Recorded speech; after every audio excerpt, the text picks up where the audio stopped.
বাবার কাছে ফোন, প্রবাসীর লাশ লাগবে নাকি টাকা লাগবে? বাবা উত্তর দেয়, লাশ দিয়ে কি করব, আমার তো টাকা দরকার। হ্যাঁ, একজন প্রবাসী নিজে গলায় গামছা পেঁচিয়ে আত্মহত্যা করে। তো তার রুমমেটরা যখন তার পরিবারের কাছে ফোন দেয়, তখন তার বাবা ফোনটা রিসিভ করে।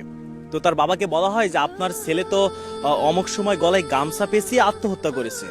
এখন আপনার কি লাশ লাগবে নাকি টাকা লাগবে? যদি লাশ পাঠিয়ে দিই তাহলে কোনো টাকা পাবেন না, আর যদি টাকা পাঠাই তাহলে লাশ পাবেন না। প্রথমত এই কথা বলার পরে তার বাবার ভিতরে কোনো রিয়াকশন পাওয়া যায় না। তার বাবা ফোনটা কেটে দেয়। পরবর্তীতে আবার যখন ফোন দেওয়া হয়, তখন তার বাবা বলে, ঠিক আছে, আমি বাড়িতে গিয়ে আপনাদের জানাচ্ছি। মানে দেখেন, নিজের সন্তান মারা গেছে প্রবাসে, অথচ তার ভিতরে কোনো রিয়াকশন নাই, তার ভিতরে কোনো খারাপ লাগা কাজ করছে না। সে বাইরে ছিল, বাড়িতে এসে আলোচনা করবে যে তার টাকা লাগবে নাকি লাশটা লাগবে, তারপরে তাদেরকে জানাবে। মানে তার মধ্যে ফিল হচ্ছে যে একটা কুকুর মারা গেছে প্রবাসে। আরে একটা বিড়ালকে যদি কেউ পুষে, বিড়ালটা মারা গেলেও তো মানুষের কষ্ট হয়। আর নিজের ছেলে প্রবাসে মারা গেছে, অথচ ওই ব্যক্তি বলছে যে আমি বাড়িতে যাবার পরে আলোচনা করে তারপর আপনাদের জানাচ্ছি। আর তার ভাই কি বলে জানেন?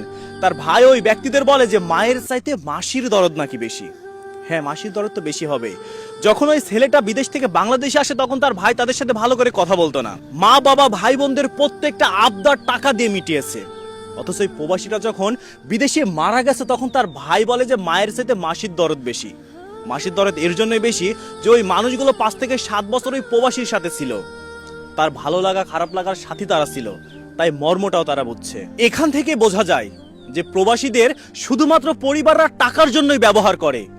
আসলে তাদের কেউ ভালোবাসে না, না প্রিয় মানুষ, না তাদের নিজের পরিবার।